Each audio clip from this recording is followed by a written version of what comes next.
ఎండాకాలం స్టార్ట్ అయితే అయిపోయాయి. అందరికి పే అంతా సిమ్టా కారితే నాకు మాత్రం స్టార్టింగ్ చేతి నుంచి స్టార్ట్ అయితది. నమస్తే మామ నేను మిసుకున్నాకరే ఎండలు కూడా స్టార్ట్ అయిపోయినాయి. బీ కేర్‌ఫుల్‌గా వర్క్ చేసుకోవాలి. వాటర్ మాత్రం ఎక్కతెక్కని తాగాలి. చాలా రోజుల తర్వాత ఇంటికాడ ఎల్లిగడ్డలు అయితే చూసినుంటి. వచ్చేటప్పుడు అయితే మా వోడు తీసుకొని వచ్చినుండే. పొట్టు తీయాలంటేనే కొద్దిగా దిమాగ్ ఖరాబ్ అయితది కానీ ఎల్లిగడ్డలు అయితే మంచిగుంటాయి. చుట్టీలల్ల మీరు ఎటు పోయిల్లో నాకు తెలవదు కానీ నేను మాత్రం ఒక 2 రోజులు అయితే వర్క్ చేసుకొని ఉండి, ఒక 2 రోజులు అయితే లీవ్ తీసుకొని ఇంట్లో మంచిగా పండుకొని ఉంటే.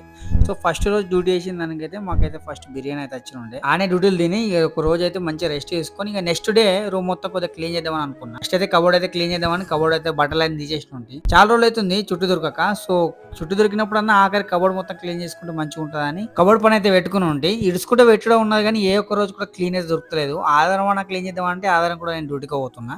సో అందుకోసమే ఆఖరి చుట్టూలు ఉన్నాయి కదా అని మొత్తం కబోర్డ్ బెడ్ మొత్తం క్లీన్ చేద్దామని డిసైడ్ అయిపోయిన ఉంటాయి. ఇక కొన్ని బట్టలు అయితే మరక పెట్టిన ఇంకా కొన్ని బట్టలు అయితే మన యూనిఫామ్ ఇట్లా ఇక్కడ పక్కకి పెట్టేసి వేచేసిన ఉంటాయి. బట్టల పని అయితే అయిపోయిన ఉండే. ఇక రూమ్ మొత్తం క్లీన్ చేసుకొని బెడ్ మొత్తం చదివేసుకుంటే కలాస్ రూమ్ మొత్తం క్లియర్ అయిపోయినట్టు. ఇక చుట్టూలలో కొంతమందిని కలుద్దామని డిసైడ్ అయిన ఉంటాయి కానీ దాని దగ్గర జీతం కూడా లేకుండే. అనుకున్నది ఒకటి అయింది ఒకటి అన్నట్టు సపడా గేమ్ పోతావరా బాప అని నేనైతే ఎడ్డు పోలే. ఇక రూమ్ లోనే ఉండి 2 రోజులు డ్యూటీ చేసి ఒక్కరితో చుట్టూ తీసుకున్న దానికి బాడీ మొత్తం రెస్ట్ అయిపోయిన ఉండే. ఇక నెక్స్ట్ డే డ్యూటీ పోతే మాత్రం చెంబు అయినట్టే. చాలా మన కిందకు వచ్చేదాకంటే మా వాళ్ళు క్రికెట్ ఆడుతున్నారు. సో క్రికెట్ మనం కూడా పోయి ఆడదామంటే ఒక టీంలో 15 మంది ఉన్నారట.